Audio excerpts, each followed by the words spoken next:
Welcome to the Johnny Dell Football Academy podcast on the channel that's trying to answer the whys and hows of the game by talking through and dissecting game film and diving deeper to explain why the X's zig and the O's zag. I am Adam Marino, joined by Mr. Johnny Dell, and we are reminding you, as always, the most fun way to watch is on YouTube, where we go live. There you can comment into the live show. Be sure to hit the notification bell and turn on your notifications so you can be a part of the conversation. We also stream live on Facebook and X. Also, the audio versions are always found on Spotify, Apple, wherever you get your podcasts. Now, if you are live with us in the chat, it's probably because you are subscribed, you've hit the notification bell, and turned those notifications on. So, when sharing with your friends, be sure to let them know. We also love to hear from you outside of our live show. Email us at jonnydelsfootballacademy@gmail.com, and you can always check out the website JFA49.com, as it is the most fun way to support the channel. Also, the way we boost the chat and boost the algorithm is to type out hashtag JD49. Woo! It is a Victory Friday, and I'm still laughing from Quiffleball, who checks in and says hashtag JD49 first, of course, and says Drake May is going to make an excellent Niner. Like, dude, he understood the assignment. Oh my goodness! We got the jokes. We got the jokes flowing. We're in a good mood. It is a Friday. It is a Victory Friday. Johnny, we were a little bit in our feelings yesterday around 5 p.m. before the game, and we were just texting back and forth like, this is bad, bad, bad, bad. I was sharing funny memes that I made. Let me pull it up. So I sent Johnny yesterday the 49ers offense against the Rams, and it is Tweeter, who is Scott Conn from the movie Varsity Blues. It is Uncle Rico at quarterback from the famed series Napoleon Dynamite. Series? And it is, it was okay, I guess it was just the one movie. Yeah, okay. And then the other receiver was a one Clifford Franklin from The Replacements, where they put the sticky stuff on his hands. The guy from the Make 7 Up Yours commercials. I hope we have some older viewers here who know all these references. But that was the 49ers offense, was Tweeter, Uncle Rico, and Clifford Franklin from The Replacements. So I sent him that, and I'm like, oh, it's fine. Everything is fine. And we're just like, And Johnny, no. Okay, I have to. What did you text me? I have to set this up because Adam is like low key in his text, as he oftentimes is in the show. Like this is Adam, and so like I think I sent you something about how Brock wasn't playing and all the guys that weren't playing, and Adam just responds, annoying. I'm like, I'm over here like ready to punch through a wall. I'm irritated, upset, and Adam's like, yeah, that's really annoying. I'm like, no. Annoying is a mosquito in your car somewhere when you're driving and you hear that zzz in your ear and you're getting annoyed by it. This was like, I'm mad because another year, it felt like another year is sitting here going, oh, okay, we're just ravaged by injuries. Well, in 2026, if we're healthy, because it started to feel like a slide when you have that loss to the Jags, and then you're looking at short weeks, so many guys hurt, going against a Rams team that is the healthiest team in the league. We're not talking about like these are two teams. One is the 15th most injured, one's the 16th most injured. Right, the 49ers are the most injured team on the league, 11.2. The 49ers represent 11.25% of all cap dollars on IR right now. Yeah. The Rams represent 0.24% of all cap dollars on IR. And they lost. and like, so it was just like, this is going to be a blowout. This is going to be a blowout. And the 49ers are going to be going to be walking out of here staring at going 3-3, this sucks. And I was not in a good mood yesterday about the game, about everything. Do not hit the horn yet. I see your hand on it. Well, we have 2 to get to. I understand that, Adam. I have. Well, to I don't get my know because you don't feels out. see them. You don't always see And them. Just saying. well, I see 1. I don't see 2. No, there is 2. See. No, Cayman's I don't Island see it. podcast. Well, I'm telling you, It Cayman's must have Island happened podcast. before. Earlier. It did. Oh That's what I'm trying to tell no, you. Cayman, I'm so sorry. And you can't watch. I got into the lobby really late because I was trying to watch as much film as possible for the show.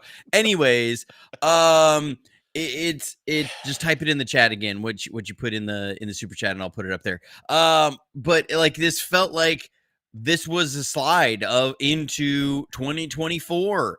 I was on the show with Stats yesterday, and I was in a rough mood about it. Like I'm irritated that we're having another season again where there's all these injuries, and we're starting to go through this. Kyle isn't it? Kyle's got to go. All this crap that I'm so tired of every time around this time of year into October. And then I went on a show with Dre yesterday in the afternoon. It was a last minute thing. And I was the same thing. I was talking to Dre. He was trying to be all like positive about the game. And I was like, who do you throw to, Dre? We got nobody. Like, this is not gonna, like, this ain't happening. I was so negative about it. And then we pull off that game last night. And so yeah, it was awesome. So I am so stoked for just all the storylines from Kendrick Bourne. Just everything, man. Like, so, but Johnny, I'm gonna say you did not come clean about the other text that you sent right after. oh, sorry. When I said, well look, I was in my feels. Yeah, you strategically left that out. You said, I said, yeah, we're gonna get blown out. There you go. Yep. So let's get it. If everybody wants to see the text messages, yeah, they're there. There's the meme you sent me. The receipts. And it says, yeah, we're gonna get blown out. And then Adam says, annoying. Yeah. And I said, you're so low key. Annoying is a mosquito bite. This is a punch a hole in the wall. This is a punch a hole in the wall. Infuriating. And I wasn't like, well, yeah. I wasn't like Richard Sherman. I didn't have that much faith, but I had a little, I guess, more faith than Lisa you, did. Lisa can say she was faithful and believed her Niners would win, and she was right. So everybody, flowers to Lisa. She hung it. She hung through it. I am so proud of this team on this. Like people are trying to I don't know, poo-poo on the 49ers for being like, well, they're acting like they just won the NFC Championship game. If you beat a team that was looking like they had one of the best, a top 5 defense in this league with a bunch of backups on offense, a team picked to go the NFC Championship game too. Right. Them and the Eagles. People are talking about like it's them and the Eagles between the Rams and the Eagles, and all of a sudden you beat them on a short week with half your lineup on their field in the hospital ward on their field in our house in overtime. Come on, yeah, you're gonna be excited. Yeah, get out of here, man. Those are haters who are 2-3 on the year. Like, get out of here. I'm not even worried about that. So, and let me. I think Kyle's should be the front runner right now for Coach of the Year. He has probably gotten gypped on this twice, and he should be the front. Actually, probably 3 times. This, like, if you held a vote today, Kyle Shanahan is Coach of the Year. The 49ers are probably the most under-respected 4-1 team in the NFL right now. It just is. Yeah. Yeah, we're not on anyone's top 10 list. We're not on anyone's. No. And that's going to change. I cannot wait to listen to Colin Cowherd later. I seriously. No, I ain't listening to Colin Cowherd. No, I can't wait to see him eat crow. Like, I am very excited. Speaking of being excited, we have to tell you Cayman's Island podcast isn't able to watch. So, but the question on a super chat was, now that we are 4-1, how soon do we pull the trigger on trading for a pass rusher? And that is a good point, that we don't want to stand pat with our defense, and maybe let's keep the show going on the defensive side of the ball as we talk about the game. So let's talk defense and let's answer Cayman's Island podcast question. Well, I mean, when you look at the defense, obviously really, really needing a pass rush. Now, I will also say that the Rams' plan was very much they were going to stretch deep. They were going to attack the safeties of the 49ers, and that did work. They were going after Pinnock and Siegel.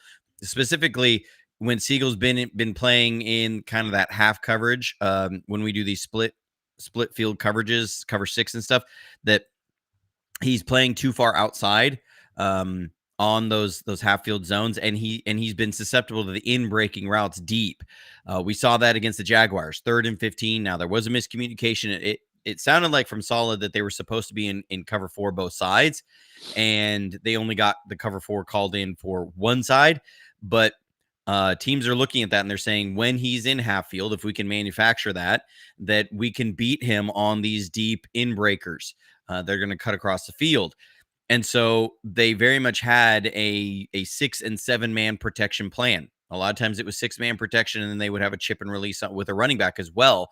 So Bryce Huff's getting doubled a lot. I even saw that in the first 3 drives, is that they're oftentimes chipping on him, doubling him over there. This is when normally you would have a Nick Bosa, that if somebody's doubling Bryce Huff, that Nick Bosa is able to get some pressure, but right now it was like Micah Williams getting doubled, Bryce Huff getting doubled, and then you have Yetur Gross-Matos and like Sam O trying to get pressure, or Yetur Gross-Matos and Jordan Elliott, who's not a pass rusher, getting one-on-ones, and those aren't working really well, and that it's just really hard to manufacture pressure that way or get pressure, but you also don't want to just drop into coverage every time, or start sending a bunch of blitzers, because then you're trying to match up one-on-one with Puka Nacua and Devontae Adams. So I will say that was a good plan by the Rams. They were able to buy Stafford a lot of time, but it does underscore you need another pass rushing weapon, severely need another weapon there along the defensive line somehow, especially now with Yetur Gross-Matos going down with the pulled hamstring. You could see it on the broadcast. I mean, he's rushing, and then he pulls up and he grabs his hamstring. Like, that is clearly a pulled hamstring. And then they have his commercial. Then they have the Gross-Matos commercial, like within 10 minutes of that, the Downey commercial with him and his mom. I'm like, whoa, that's awkward. Yeah. And so, like, it's just a thing where I'm going, you got it. You do at this point, like, if you lose this game, you look at it and you go, we just got to work through this year and see what we can do and how our guys develop through the year, and really just use this as a developmental year, and if we get lucky down the stretch, sort of a thing. Right now, you're looking at this team saying, this team, even with our backups, we can go against the best in the NFL. That's crazy. And that's crazy talk. And so when you do that, you say, you know what? We should seriously explore some options here. You call the Jets and you say, what would it take to get Will McDonald? What would it take to get Michael Clemens? I think Trey Hendrickson is just not an option. I think that's going to take too much draft capital, because he's going to get to return a comp at the end of the year, that the Bengals are really just going to look at this and say, okay, what is the value of a 2023 or 2027 third in this year's, and they're going to want more than that for Trey Hendrickson. I just don't see that yet. If he becomes available, it's going to be at like week 11, right before the trade deadline. But I feel like you need some more help sooner. Like, you need some help sooner. I think he makes sense. I think maybe Cam Jordan. I just don't know what's left in the tank with Cam Jordan. And so at that point, I'm like, I don't know, how many trees you can shake down for some pass rushers, because there's not a lot out there that teams are willing to give up. You have to go for a team that is in kind of a fire sale mode, where there's somebody there that they're looking to stockpile assets to build for the future, not with who they have now. I think the Jets are a prime target for that. They're 0-4, most likely going to be 0-5. after this week. So I think that's a team that you call and you say, okay, who's available there? I think maybe Thibodeau from the Giants makes sense because they just got so much depth there, that on their defensive line, that they're another team that they're a young team that is growing. They are with Dart there as the quarterback now. Russell Wilson was like, if you could grow, bring this nucleus around, and Russell Wilson was playing, really, really well. We're going to see what we can do this year. I think it's clear at this point that they are a team building for next year. And that tends to be the Giants most years. But they really are around a young nucleus. You're not going to pay Thibodeau when he comes around for an extension. You've got your other young guys that are there. So I think that's a target that makes sense. I think Thibodeau from the Giants, Clemens, Will McDonald from the Jets, the New York guys, like call New York and see what's available there. All right, Zach, we're coming in. Come on, Eddie Pinheiro, De Niro. Money. He made us hold our breath for the first time this season. He did. Kissed it off the upright. With a kiss. But it still kept the same, like the spin and everything. Well, that was crazy. Yeah, and it was just England, and you were like, and, get back. It's like when you throw that bowling when you're bowling and you throw that one down there and you got one pin and it's not all the way on the side. It's like the 7 pin or something, or the 8 pin, and it's just right there and it's right on the line of the gutter and you're wanting it to come back in. And it goes in. That was awesome. I will say the Rams got Jake Moody'd. We did not. That was the difference in this game. For once, our special teams were not the reason we lost. It was the other guys' special teams was the reason they lost. Their special teams cost them at least 7 points in that game. Yeah. They had the missed field goal, they had the blocked extra point, and then the landing zone violation that gave us the ball at the 40. That if you don't get that, remember that this was like another 5-6 yards back, and that kick is not kissing off the upright, it is doinking off the upright. Yeah. That was given to us by the kickoff violation. So like unreal. It is wild to look at a game and say we had the best special teams by a mile in this game.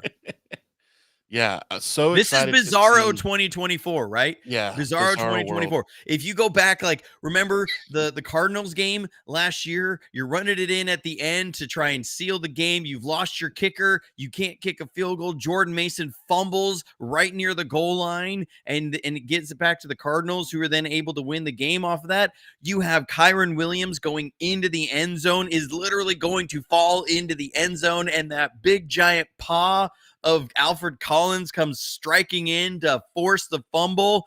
And I mean, I remember watching that. I was like, hey, somebody took a haymaker at that ball. And then you see all the 49ers pointing the other way. You're like, that's our ball. That's our ball.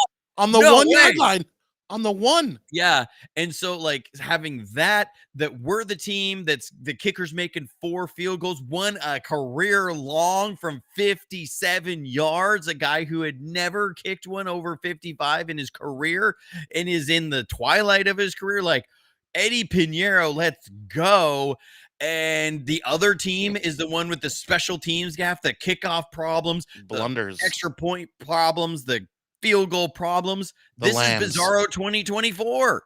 The LA Lambs. It's awesome. Man. I'm here for all of it. I'm hyped today. Bit of it. every bit of it. I teased earlier in the comments, Johnny, you don't know about this, from Sports Idiot Nation. We have a new line that we call Sin City that I'm gonna show. Oh, so I thought you were about to take it all off. I was like, "Ooh, this is that kind of show." City up in here. So it says Niners, and then it has everything from the Bay Area. So it says cable cars, says Golden Gate, and wine for Napa Valley. And it says Sports Idiot Nation. I am gonna give away one of these shirts. So in the comments, just put #shirt if you want a free shirt, and me and Johnny at the end, I'm gonna have a fun way to decide who gets the shirt.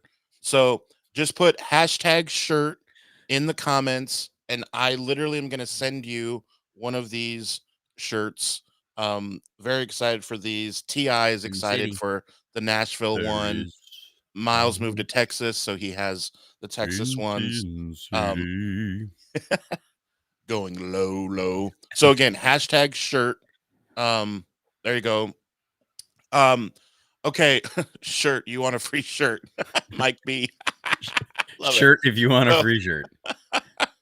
Love it. Oh, All right, man. so I'm gonna keep track of these, and I'm gonna let you guys know. So stay with us. All right, let's shift to I want to talk about the Bourne supremacy. The Bourne Because supremacy. Look, look, John Chapman, it took some heat. Did you see his tweet?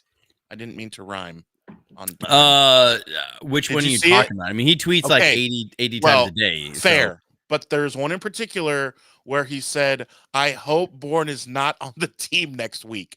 And here come the trolls, the Niner faithful, to say that didn't age well, as he went on to have like a career game. But when he had that drop, I was like, get him off the team, too. And then he just, wow, he really had a great game. His connection with the old Patriots, combo of Jones to Bourne. What did you think of Kendrick Bourne? Yeah, so everybody can see this. Here's what John put on here. And I love John. I do not mean this to dunk on him at all. He said Kendrick Bourne has no clue what the plays are, how to line up. I really hope this is the last week he's on the team. And he was right at the time. He cost us. He and absolutely he cost us was a couple times. So he did. like in John's defense, he was absolutely right there. I was irritated. I think I tweeted about it of like, this is backup showing, because it was a play like he's trying to get lined up. There's this, we had to burn a timeout that you don't want to burn your timeouts when you have that. And so like I was going, we can't even line up. And I did the same thing. So everybody's dunking on John, dunk on me too, because I started out the show last week, right? Showing Kendrick Bourne blowing a huge block that should have got us in the end zone against the Jaguars. And I've shown that clip on every show I've been on. Yeah. I did it on 3 shows this week, and I showed it on my breakdown video. So like, I showed his drop. Like, so I've been as hard on Kendrick Bourne as anybody this week, and I will eat the crow. Kendrick Bourne was a dude last night. Unreal, man. Like, yeah, unreal. And he had another costly drop, but you do not win that game if Kendrick Bourne doesn't play. If he doesn't ball out of his mind, you do not win that game. So I will say, big giant kudos to Kendrick Bourne. I was wrong. I think I was with other people who were like, Bourne is probably washed at this point. Like, there's just not a lot left in the tank. And dude had a career night. In the night that you needed him to have a career night, he went and had a career night.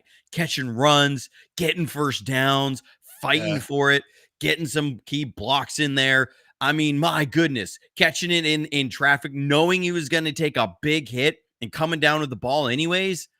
Man, give that man his flowers. I mean, you want to talk about 2 guys that if you had it on your bingo card in July, you say, okay, these 2 guys, former teammates with New England, who both got shown the door because of their performance, we're going to be give us the guttiest performances we've seen probably in over a year. One of the gutsiest performances of the last 10 years for the 49ers in a game would be Mac Jones and Kendrick Bourne. I think we would be sitting there going, you're crazy. Like, this is a bad world, and I don't want to be in it if these are our 2 top performers on offense come week 5.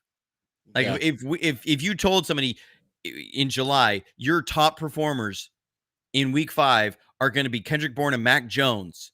You'd sit there and say, I don't want to be in that world, but we're all here for it. And so I will say huge props to Kendrick Bourne. I mean, turning it around, like the mental fortitude it takes. Because, I mean, look, I had it on there and it got shared a ton of times on X. So, I mean, he may not have seen what I put out there, but it was a conversation that's on social media. If you get on social media, anything with the 49ers, you were seeing people talking about Kendrick Bourne costing us the game.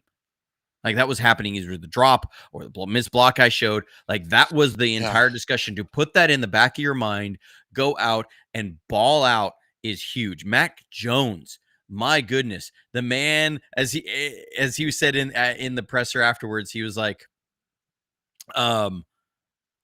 he was talking about, yeah, I was cramping a lot there. That's what happens when you don't practice or play for 2 weeks. So it's kind of my fault. But I mean, eating the bananas on the sideline, 11 chugging the according to Al electrolytes. Michaels. Yeah, he's eating 11 bananas down there. My wife just turned me. She just started laughing. I love Al Michaels. Look, I know people are saying things about him. I love Al Michaels. I just can't help it. He's a part of our childhood. He is. Well, and even like at this point, he's getting into John Madden territory. And so I'm just like, yeah, he's just going to say some stuff that just makes you chuckle. I love it. But yeah, Lisa, thank you for the super chat in there again. I did see that of KB apologizing for last week. Like dude got up to the podium. I was watching it last night, had like my family had all gone to bed, and I was listening to the presser right in my ear. And yeah, he said, that was on me last week. Like I had a huge drop. It was a 5-yard pass. That would have been huge. And then I had a big drop this week. And so, but he put it in the back of their minds, and Mac Jones gutting through the pain, gutting through everything, and dry heaving at one point. That's what eating all those bananas could do. And being like carried off the field. It almost reminded me of Captain America, right? When he's the little guy and he's just sitting there and he's wavering. He says, I can do this all day. That's what Mac Jones reminds you of, right? Yeah. Of just like he's beat to his pants coming off. Yeah, I mean, just beat down. You can see the girdle is with the pads are hanging out. It's like, bro, like you gutted us to that win. You gave everything you had on that field. So I mean, and with that though, we cannot play Connor Colby another game. He got Mac Jones killed in that game. Like you saw some wasn't film, just huh? a little bit. I didn't know it was that bad. To the naked eye, we don't. I mean, I could even see it during the broadcast that they were going to. At one point, I remember seeing Trent got up and was just yelling at him at the bottom of the pile because he missed a play that was his. Like it was a block that was supposed to be his, and it wasn't there. I'm gonna make sure that this is the right play. Yeah, okay. I'll show this one because I wonder if this will show up on that whole other screen if I do this. Show. You can try. Yeah, everybody gets to see my background for a second. Okay, so this play, Mac Jones is going to hit the deep out. Oh, where's my mouse? Out here. Okay, takes a huge shot. Well, okay, watch Connor Colby and Trent Williams on this. They're going to run a little stunt. Colby is completely unaware of this stunt. He is supposed to hand that guy off. Yeah, and that is supposed to, and he's supposed to pick up 10. Oh, and I mean that is just like you like this. If this was just a 1 or 2 time thing, I would be saying, okay, it's a rookie taking his lumps. In those first 2 drives, I can point to 4, 5, 6 plays where Connor Colby is missing his blocks. He's getting beat. This is not a situation where you're having ups and downs. He started out here and it has been downtrending every single week. And this week looks like it was by far the worst week. Now I get it. He's going against a really good defensive line, but when you are trending that direction, the entire every start is worse than the previous one. That is also telling you teams are game planning for you. They see your deficiencies. They are now leaning into your deficiencies. He has one. He likes to try and long arm from with his right arm when he sets in pass pro, and I'm seeing him get beat over and over and over again with swim moves inside. Because what defensive tackles are doing is they're jabbing at his left shoulder. He's stepping back and he's long arming, and then they're grabbing that shoulder and they're pulling him in and they're running a swim move on him. It's happening over and over and over again. This is not something that he's probably going to correct within like the next 4 days. They're going after him. They know if they line up right inside of him that a lot of times there's a communication issue there between him and Jake Brendel, and they're not picking it up, or that they can line up right inside of him and Trent, and there's a communication error there. Like they are forcing these errors. This isn't just a situation where it's like, oh, rookies got to take their lumps. Like, you want to know why our run game's not working? A lot of that is on Connor Colby and Jake Ton just on some of their blocks right now. Like, that's just facts. And I don't mean that he is a 7th round rookie. He is a developmental guard, but he's having to play because Ben Barch is not there. For me, if I'm looking at this, I would very much consider, and it's hard because now you've already got your roster set. Can you elevate maybe Nick Zakel into that position?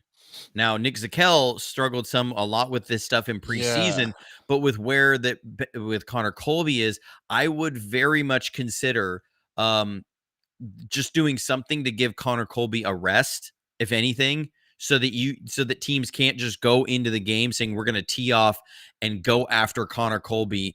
That is a core of our game plan right now, because that's what it looked like with the Rams, is that they said we're going to go after this kid and we're going to take and we're going to have it. So, and I get it. He's got the little groin injury, but these are not just like looking like he's a step slow on some stuff. These look like a lot of mental errors. Like he is getting overwhelmed by the amount of data and what teams are throwing at him. These aren't just like, I'm a little slow on my step. I'm slow on my step because I'm not sure if I get the backer or I get the nose. Like, you can see the uncertainty in his steps. So like people are coming at me for saying some of this stuff on social media. I'm like, look, this is the issue, the situation right now. Like, it is this, like he is not playing well. And I don't know if the next 10 days or 9 days at this point now are enough for, I guess, yeah, it is 9 days, are enough for Ben Barch to get fully healthy again and they can get him off IR. Right. But they've got to take a look at it. Like if he can go, even if he's like 75%, just to me, Connor Colby's a big liability right now. So on the offensive line, what about how do you assess everyone else? Well, this one, this is not just youngsters taking their lumps. Like that play where Mac Jones got blown up, that happened like 5 times. You're gonna get, like, this is, if it was a situation where I said, okay, it's fine, like it's just holding us back on some production, but we're still doing well. I am worried that we are not going, if Connor Colby plays the rest of the year, we are not going to finish the year with either Brock Purdy or Mac Jones playing quarterback. That's my concern. I'm concerned that we're going to run Christian McCaffrey into the ground behind Connor Colby right now. Like, this isn't a situation where I'm like, okay, well, young guys got to take their lumps. Like, I'm really genuinely concerned. Mac Jones got the crap beat out of him last night. Can Mac Jones, if Mac Jones has to start 2 more games, does he end up on IR if he has to play 2 more games like this? Like, and yes, Ben Barch is on IR. He's got to come back. Like, he's not on season-ending IR. They put him on short-term IR because he had a high ankle sprain. So, like, Barch needs to come back. Isn't that, we need that 1 more game for sure? That when you're on no, IR, it's 4 games, and this was the 4th game. So he's eligible to come back. Okay. Right. Okay. So he's eligible to come back now. Against Tampa. As of Monday, they can open his practice window. And so then they have 3 weeks to make a decision. But that becomes harder to open guys' practice windows because then they're going to be on the active 53 and you have to boot somebody else off. And when you're as injured as the 49ers are, like, who do you boot off to make room for Ben Barch if he can't go in that week? It's really tough. So, like, I get it. I'm just more like saying I don't want to see Mac Jones get absolutely obliterated here. during the time that Barch is out. I don't want to see Brock Purdy, if he comes back and he's got this toe, then hurt again. Like we have two quarterbacks dealing with injuries. And if you remember, when Mac Jones first suffered the knee injury, it was behind Connor Colby. Like it was his side that Mac Jones got blown up and hurt during preseason.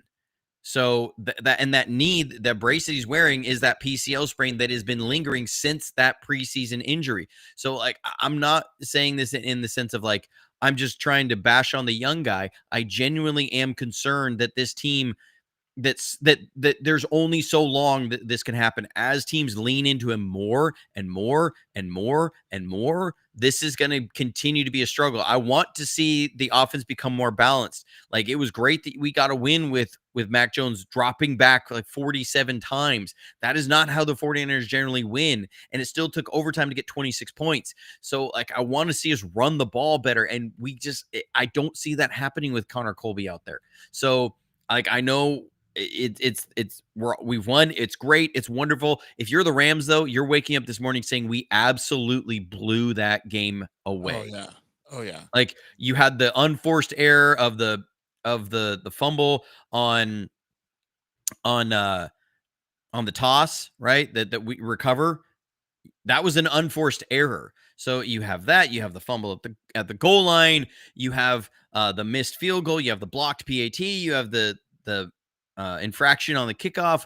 Like, if you're the Rams, you're saying we absolutely gave that game away. The 49ers, you're saying we gutted out a win, and it absolutely was. But for me, I'm just seeing, as the weeks go by, more teams are game planning specifically at Connor Colby. How do I know that? Because teams were doing that against Aaron Banks last year. That we saw as he was going, teams were specifically targeting. And it wasn't just me that said this. I was seeing it. And then Dieter Kurtenbach talked about this on with Rob Guerrera, that Dieter reached out to other teams and said, hey, if you're playing the 49ers, where do you attack their offense? And they would say, oh, Aaron Banks. You go after Aaron Banks. He's the weak link on that line. And so you go after Aaron Banks. And right now, that's exactly what I'm seeing with our offensive line. Teams are going after Connor Colby. And that's not to say the kid can't be something great. He's got a lot of potential. He was a 7th round pick for a reason. Like, it wasn't, he's not the Brock Purdy of left guards, right? So this just comes in and plays out of his mind. He had a couple flashes early, but we haven't seen those flashes since, because teams are starting to see what it is. So like, they are starting to get the tape on him and figure out what he does well, what he doesn't do well, what he really struggles with, and they're leaning on that. And it's becoming hard. You can't run away from him, because the way teams are lining up, then he's getting beat across his face, and you run down the play from the backside. You can't run behind him as much. Now, he's had some good reps. It's not all on him. I don't want to make it seem like that against the Jaguars. There was several plays, him and Trent, great job working some combos up to the second level, and then like Juszczyk would blow his block, or Ton just would blow his block. So I'm not saying like it's all on it. It's just there's too many plays now. It's getting bigger and bigger. Sections of his plays are negatives. Like, he's going to grade out as the worst offensive lineman in that game. And so when I see this guy is grading out as the worst offensive lineman, and you are struggling running the ball, and you have been since he came in, like, that just tends to, it's all trending in a certain direction. And you say, okay, we've got to come up with a better plan here. Yeah. When you say that, it's like, okay, but what are they going to do? It's not like, now they do have the mini bye week, you can call it, but Tampa's coming, and I don't know as far as options, what can they really do and change on the offensive line? I don't know. I'm seeing Ben Barch is on IR till week 7. He was hurt in the Seattle game, if I remember right. Or am I missing that? Was he hurt? Was he injured week 2? He was injured week 2. I thought it was against the Seahawks, because I remember seeing him in the boot. But that was against the Saints. Saints. Dadgummit. Okay. So he wouldn't be back, for a little while still. That's kind of what I was thinking. That's good. I'm just gonna say it right now. Like, I'm genuinely concerned with the kind of pressure packages that that Todd Bowles brings. And what he does, I mean, he brings a lot of looks, a lot of sim pressures, a lot of games up front. We struggled with that with Isaac Guerrero last year. That concerns me because that's just a struggle that's going to be there. Chris Foerster's got his hands full with that. Like they need to, Connor Colby, you need to start watching that tape now on the Buccaneers and getting on it. Chris Foerster, you got to sit with him there in the cold tub as he's icing that groin and be going over the film and everything that they throw because they come with a lot of different pressure packages. So yeah. So the Seahawks play the Bucks in Seattle this very Sunday. So I will obviously be glued to that one. Because look, I don't mean this all to be negative because I'm as excited as everybody for this off of this win. Like I couldn't go to bed last night for like 2 hours after that game. I was so jacked up. So I'm also on a very short amount of sleep. But I forgot what I was going to say. Oh, yeah, 49ers. Guess who's still first in the NFC West? That many people see as might be the best division in football. The 49ers. So all that to say, I am still keeping that in perspective. Like, you guys know me, I'm not a negative person by nature. So like I really am more of a positive guy. I'm usually the one like, we're gonna be all right, everybody. It's the constant blows the team is that. I will still say the number one by a country mile in addition to this team in the offseason was Robert Saleh. I mean, come on. The defense. We have 4 wins, and you know how we got all those wins? Not off of a last-minute drive, by stopping a last-minute drive. Every game has been the defense stepping up in the biggest moments of the game to hold the other team from a last-minute game-winning drive. 4 games, and you have gotten 4 stops, not allowing a game-winning drive. What was the biggest problem for the 49ers last year? You could not even think about stopping somebody from a game-winning drive. Yeah. It on was 4th and 1. After loss, you were losing games because of those moments. The difference between 2024 and 2025 is you have a defense coming up with big stops in the biggest moments of the game to win the game. And that goes to Robert stinking Saleh. That beautiful bald head has brought the 49ers back. We are a 4 turnover game away from being an undefeated team through 5 weeks with the most injured roster. We cannot give enough flowers to Kyle Shanahan and Robert Saleh for the job that them and their staffs have done with this team. That is absolutely phenomenal. Yeah, so excited to see what can happen now that we know. You talk about with facing adversity in week 9 when things look bleak, we might be down 10. It's like these are what you hold on to later in the year when the team comes together. And, this is what I'm excited for because adversity through the first month of the season can help later in the year and obviously to the playoffs. And right now we are projected obviously to be in the playoffs as we hold the tiebreakers. We have already beat every single team in our division. Just think about that. It is the 1st of October. It is October 3rd. The season just started and we already have beaten every single team in our division. That is nuts. I got to show this last play of the game. Come on. Chase Lucas.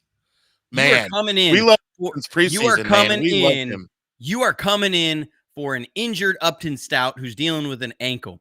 The biggest moment in the game. The Rams are at your own 11-yard line looking to go in. They get a first down. They are almost certainly going to score. Yeah. And they're going to win the game and in then overtime. Because we'll be up. They'll be up 4. No, this wasn't overtime. This No, was this was overtime. This was overtime. This is the last play of the game. the last play. Oh, okay, This okay. is I the thought you last meant play of the game. No. This is the end of the film, I promise.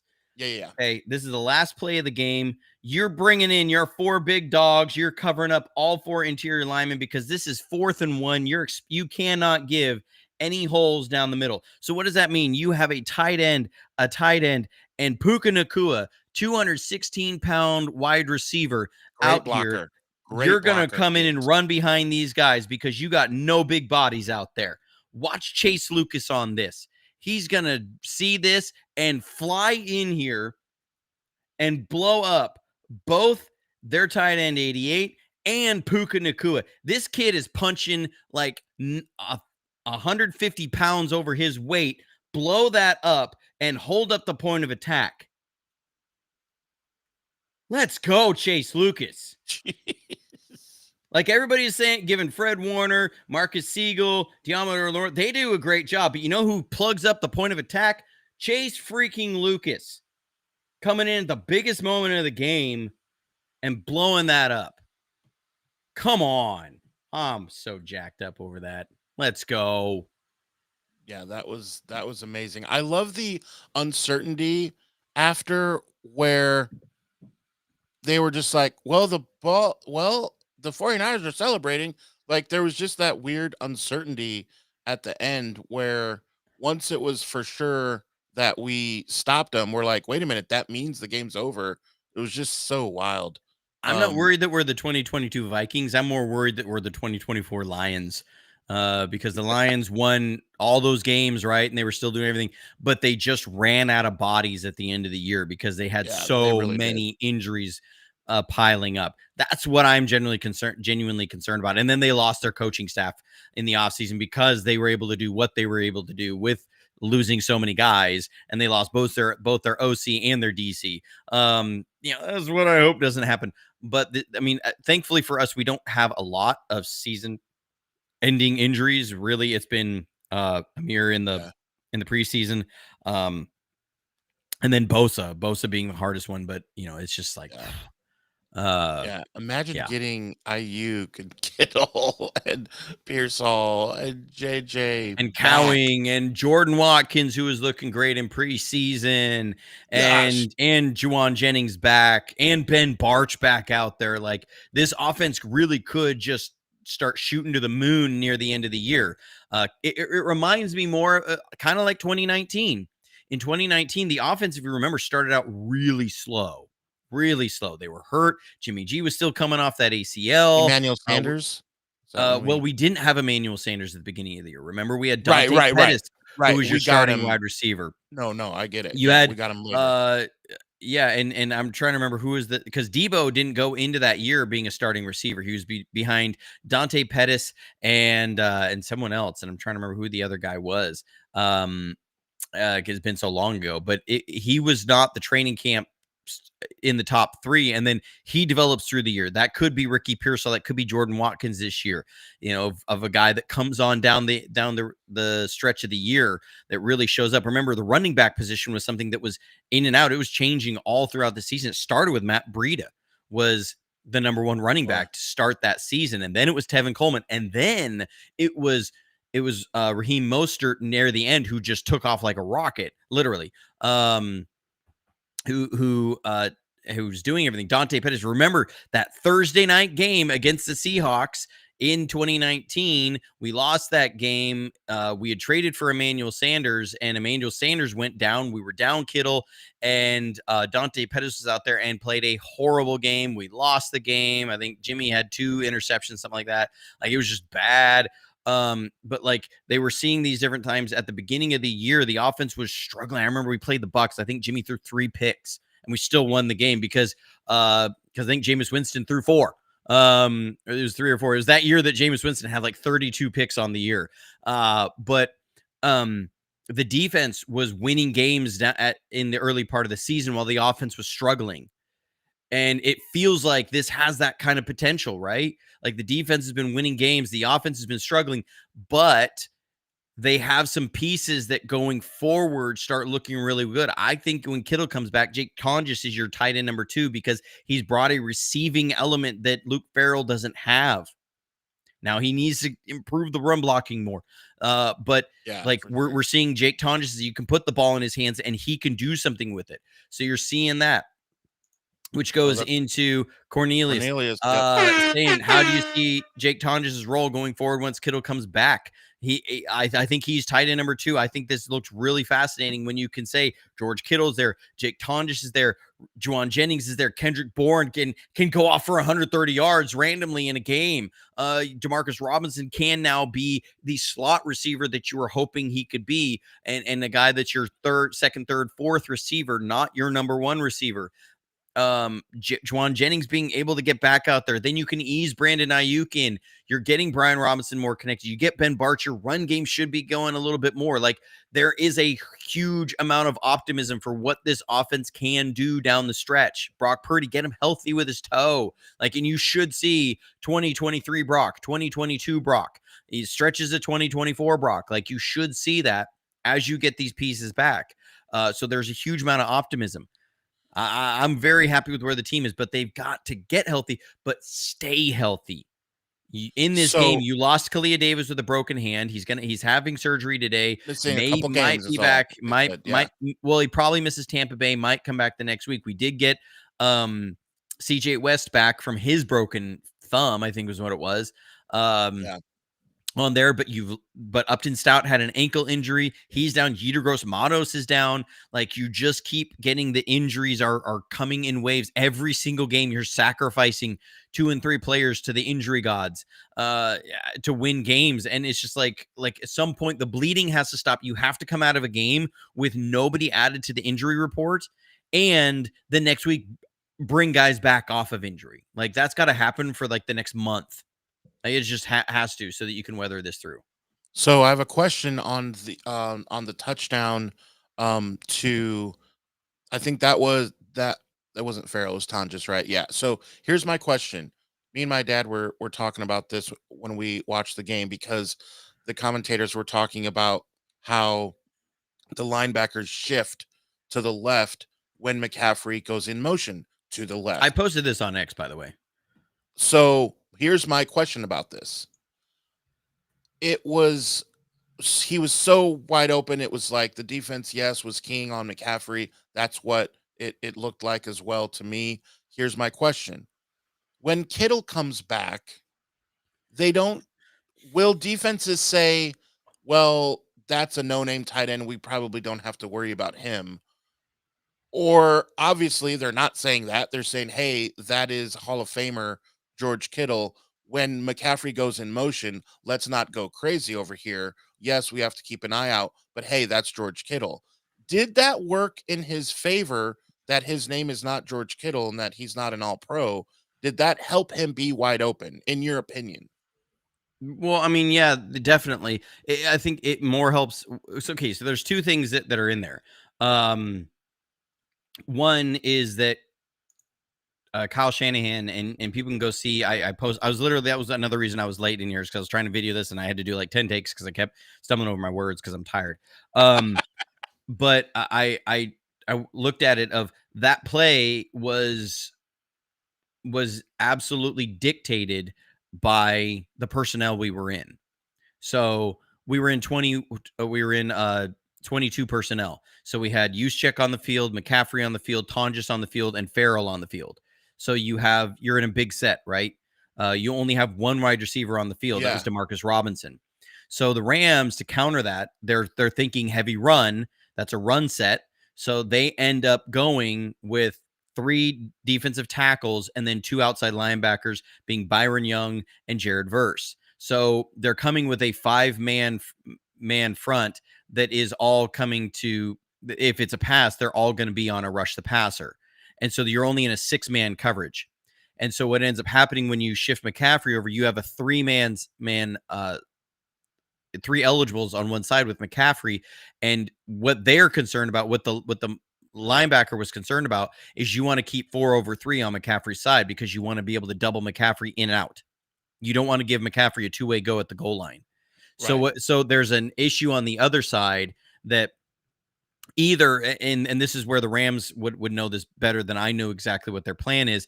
The Rams are either having a check that was missed, a miscommunication off that motion. That's one reason you do that little bumper motion, is because it keeps defenses from communicating, because the ball can be snapped at any time and they want to keep eyes on McCaffrey. They don't want to turn and then start making signals. So it challenges teams' communication in those situations, because it was supposed to be 3 over there.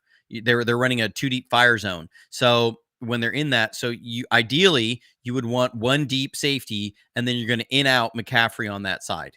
And so you're gonna keep it over there if McCaffrey comes out, and you shade another guy over there. And then so it's like a miscommunication and struggling of, okay, how are we going to account for everything? So when Demarcus Robinson releases out, both the safety and the corner on that side go with Demarcus Robinson. You got 4 eyes on the other side to McCaffrey, and nobody's got eyes on Tonjes.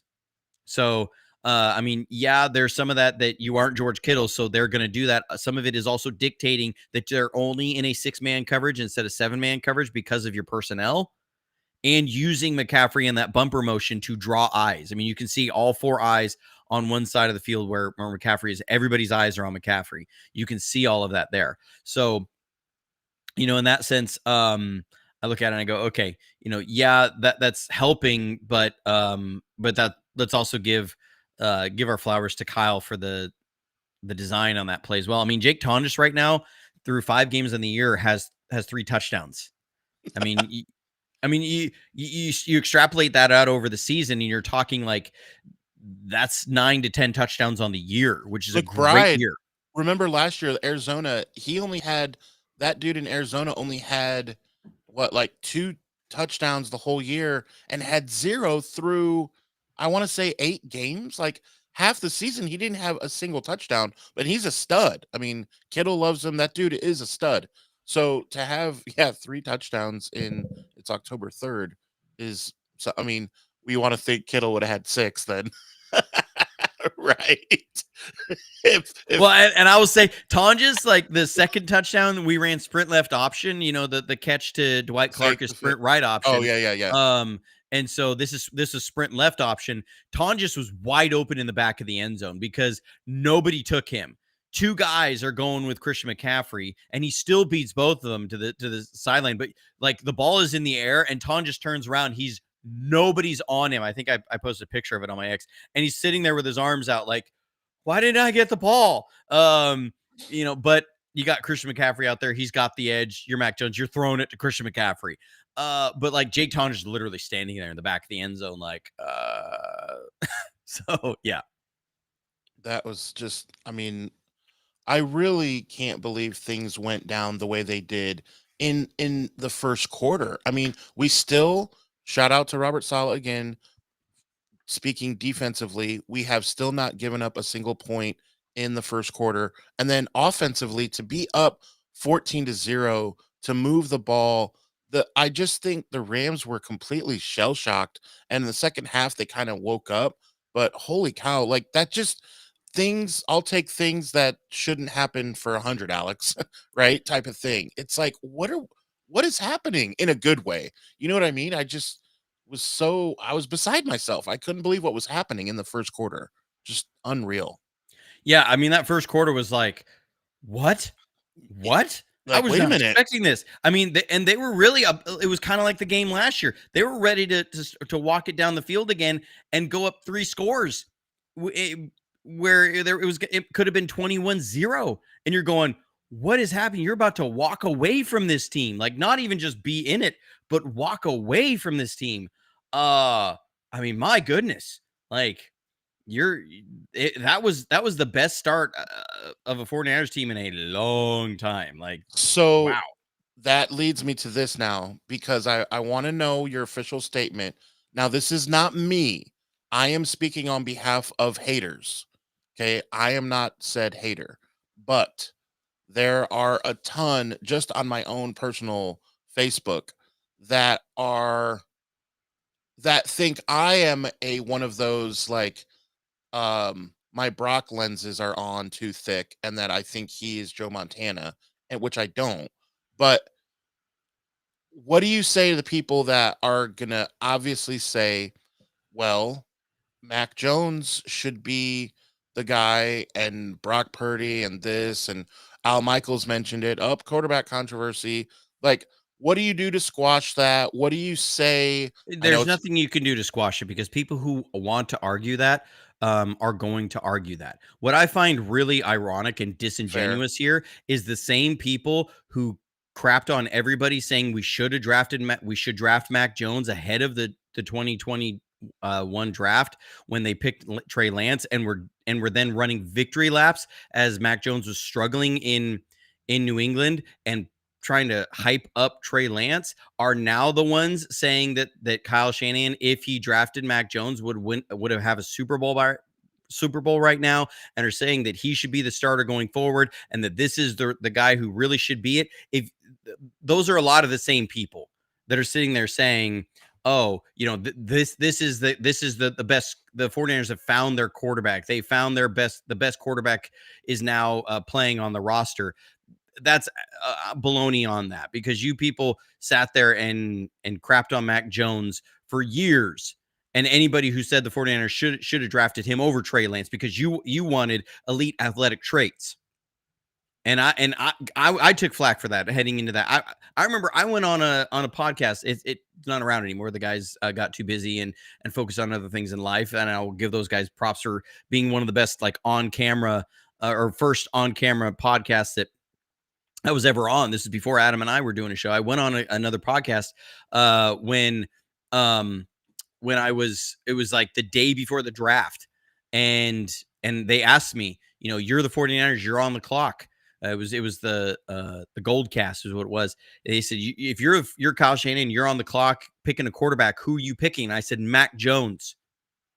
That's who I said. It was the day before the draft. If they still have it somewhere up there, maybe I can find the receipts on it. But I said that, and here's why I said that. It's because you will see a seamless transition from Jimmy G to Mac Jones, because Mac Yeah. Jones can run Yeah. this offense at a really high level. He processes well. He sees the field well. He can stand in there, make gutty throws, staring down the pipe of getting hit. He's a tough guy. Like he does everything that we do in this offense really well, and you won't have to change this offense to transition from Jimmy G to Mac Jones. So you're gonna go pick a quarterback. That's what you do when you move up to number 3. If it's me, it's Mac Jones.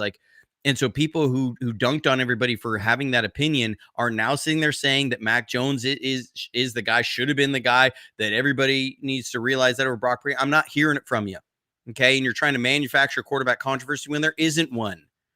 Mac Jones has played incredible as a backup. His job is to be the backup and go win games. Brock Purdy is a starter on this team, and this is not a quarterback controversy. This is not the same thing as Colin Kaepernick coming in, who they wanted to be the starter over Alex Smith when they drafted him in the second round.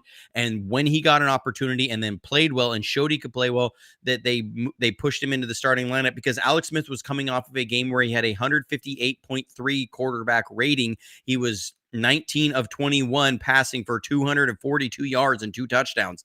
And he got sat down because of the game that Kaepernick had against Chicago.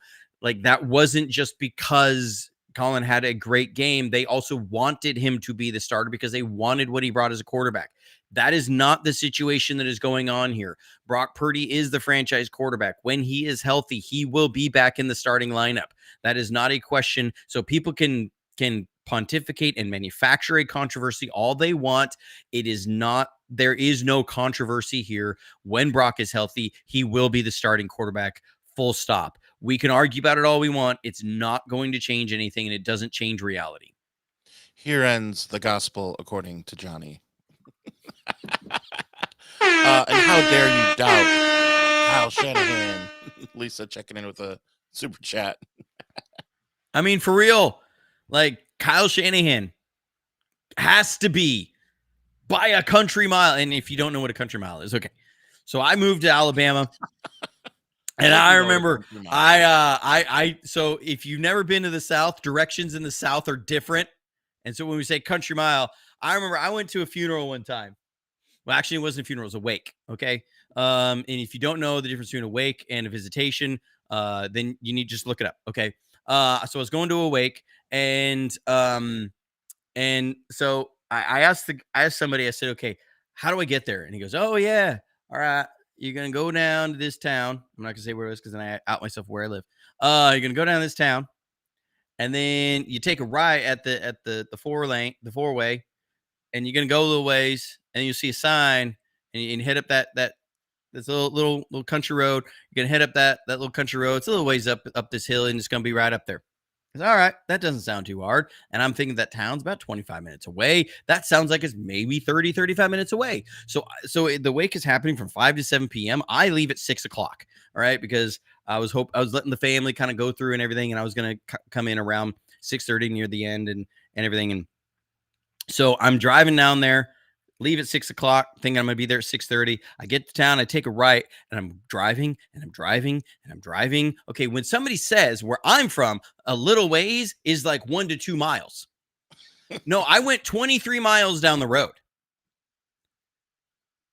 I went 23 miles down the road. I was getting ready to call somebody, and I was like, am I lost? Did I miss this thing? Because it's way out in the middle of nowhere. I had no reception, and I couldn't get my Google Maps up. And then I find it, and then I pull up this road, and I finally get there. I pull up at like 6:50. The wake's from 5 to 7. I got some head shakes at me as I was walking in that late. But when we say country mile, like it is a long ways. It's a long ways. So Kyle Shanahan is a country mile, a long ways from number 2 on the year for coach of the year. I mean, like I'll ask the chat and everybody here, who would you put as number 2 in the league as maybe another coach that could give Kyle Shanahan a run for his money for coach of the year right now? Like, who are you putting into that conversation? If it's not Kyle Shanahan, who are you putting into that conversation? Yeah, that's a good question. I mean, McDermott in Buffalo by default, and Sirianni by default, as they're the only undefeated teams right now, right? I mean, so by default, I'm just saying, Yeah, I think the only guy that for me, I could say maybe in that position is Shane Steichen. Yeah, with the Colts. They're 3-1. They should be undefeated. Shane Steichen. They should be undefeated. And outside of that, I mean, I'm going. I mean, Dan Campbell maybe, but gosh, that team's so talented. And so I mean, you look at that, you go, who in the NFL is doing more with less than Kyle Shanahan right now? I mean, maybe Mike Tomlin because the Steelers are 3-1. Maybe. But if I'm looking at Shane Steichen, Mike Tomlin, Kyle Shanahan with what he's done with this team, it's like I said, country mile ahead. That's how and that's the way it was according to Johnny Dell. Right, Johnny. I need a number between 1 and I'm counting real quick. Give me a second. 1, 2, 3, 4, 5, 6, 7, 8, 9, 10, 11, 12, 13, 14. Okay, I need a number between 1 and 14. Go. Just a second. You need so that much. I'm gonna try and make this. I'm gonna try and make this. Yeah. So I'm doing a digital 14-sided dice roll because I don't want to just say like anything on here.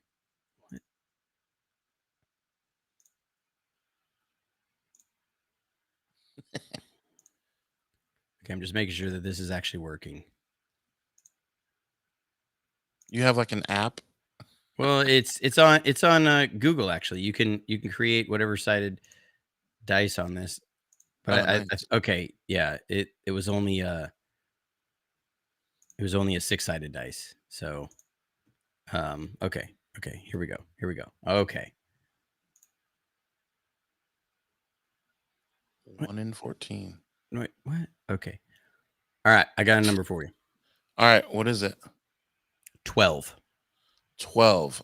All right, so that is okay. The last person was Albert Crawford.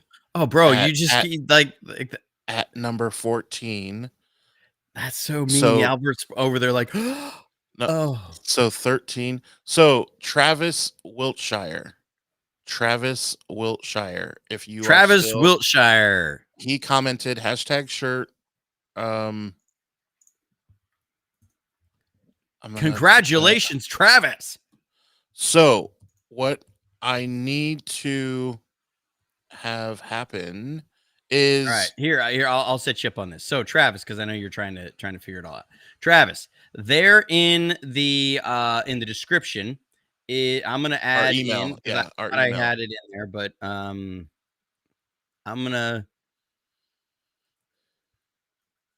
adding our email. So it is now added to the description. Click on that link, email us your particulars, and Adam will get you that shirt. That's awesome. Can we get a Johnny Dell breakdown on the Michael Williams indirect impact of this? I will try and get that for you, Mike.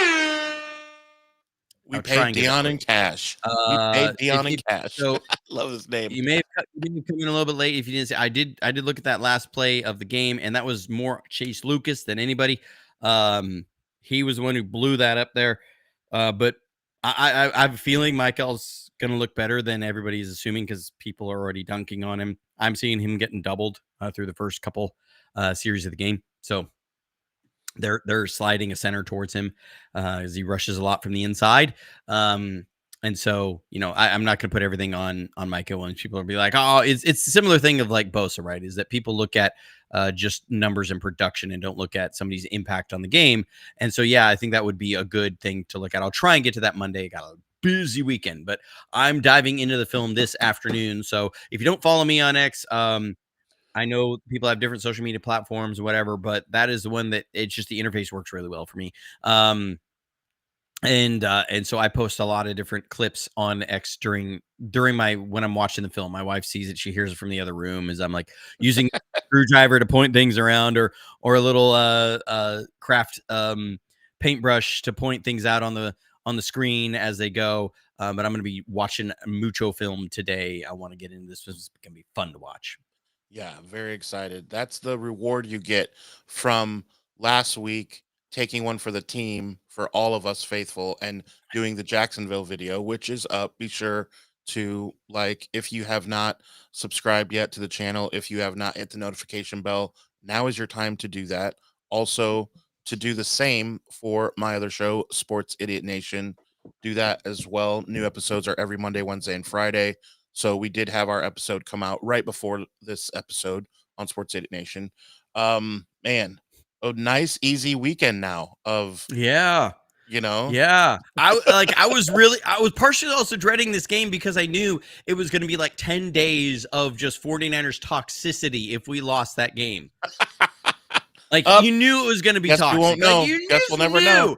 You're going to be like, I can't be on social media for like 5 days on any Niner social media because it's just going to be toxic. I'm going to have to block people, have to mute people. I already had to do that today. I've already had some trolls show up on me. I'm like, whatever. People think that I don't know if I'm like thin skinned on stuff or something. Every once in a while get these trolls who follow me around for like 2 weeks trying to post on everything I post is going to be some sort of like a thing. I had somebody, post that a bag of hair was better than me after I posted last night. And I'm like, bro, you got to try harder. You can't be so and then he had some other words I won't say on the podcast. But that he was trying to troll me. And I'm like, bro, you got to be less obvious that you're trying to troll. You got to step up your game. Like, come on, you at least be funny if you're going to come at me. Otherwise I'm just going to laugh. And then I'm going to quote post you and show everybody how horrible you are at trying to be a troll. If you're going to be a troll, be a good troll. At least be good at it. When I was on oxycodone, I started trolling Grant Cohn one time because I was on oxycodone and I had no filter. It was awesome. If you want to go back and look at it, it was back in I think it was 2021 was when that happened. I'd thrown on my back and I was on some oxy and I was trolling Grant like crazy. That is how it's done, my friends. But at least be creative, at least be funny. If you're not funny, I'm just like, come on, make fun of me in some sort of way that makes sense. But when it's just stupid stuff, I'm like, I deserve more effort than this. So speaking of funny, Hugo, I love Hugo. I'm glad Johnny didn't do the cutoff right when Adam was announcing the winner.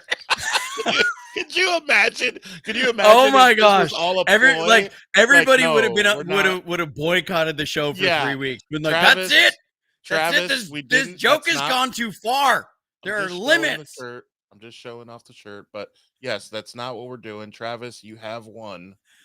But That's amazing. that is so funny. Hugo, shout out, man. That's hilarious, dude. Anyways, yeah. What a Hey, day. we're 4-1. We are number 1 in the NFC West. We are second in the NFC right now. I mean, come on. It's a good time to be a 49ers fan. It's like not all bad. We are second in the NFC. That is facts. That's not conjecture. We have 4 wins. The only other team with 4 wins are the Philadelphia Eagles.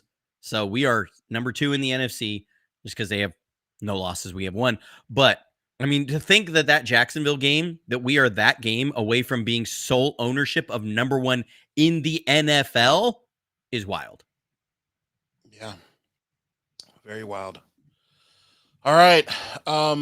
Man, what a day. I'm excited for the weekend. Gonna watch. I'll go through Johnny right now and give all the games that I'm gonna watch. Are you ready? So This better be good. You don't even know the schedule. No, I have it right here. I'm gonna go through. I'm gonna wake up early. I'm gonna wake up early. So he's waking up at 10 a.m., folks. 6:30 Pacific time. To see TJ Hawkinson is my fantasy. My fantasy tight end. So I do want to see what he does against the Browns. And then I have the Cowboys. Just be Jets. be thankful that we are not the Browns. I mean, be so thankful that we are not the Browns. Yeah. The Ravens and Texans. I want to see what Ravens did anybody have that on their bingo card that 1-3 that those teams that a week 5 matchup between the Ravens and Texans would be 2 teams that are combined 2-6? I don't think so. Like, you want to talk about the NFL landscape can shift dramatically on you. The 49ers coming off last year being 4-1, being inches away from being 5-0, and the Ravens and Texans both being 1-3. I mean, one of those teams is going to be 1-4.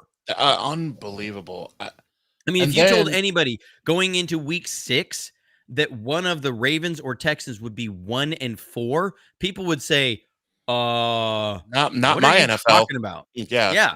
Right. I mean, wow. Very weird. Very weird. Excited to see what Jackson Dart does at the Saints.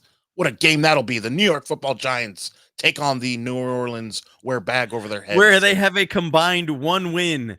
But it's Jackson Dart at the helm. I mean, those teams are a combined 1-7. 1-7. And after this week, they will be 2-8. How bad are the Titans when the Arizona Cardinals are favored by more than a touchdown? Zoinks. I mean, wow. I mean, it's crazy when you look at the schedule and you see, okay, Houston, Baltimore, 2 1-3 teams going against each other. Miami and Carolina, 2 1-3 teams going against each other. Who would have said that those 4 teams were all in the same class? Yeah, nobody. Exactly. But yet, I mean, I would not be surprised if, by Monday, one of the Ravens or Texans are actually ranked in the power rankings ahead of the 49ers. Make that make sense. So wild. So wild. Lions, Bengals.